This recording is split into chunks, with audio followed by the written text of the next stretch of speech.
Bismillahirrahmanirrahim. Assalamualaikum warahmatullahi wabarakatuh.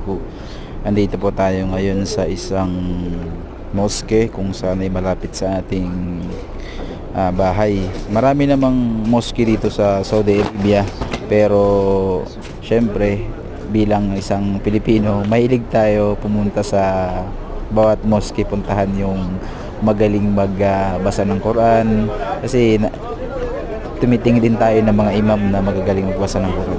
Parang yung napuntahan ko ditong lugar na ito, parang itong bansang Arabiano ay isang baliktanaw na panahon.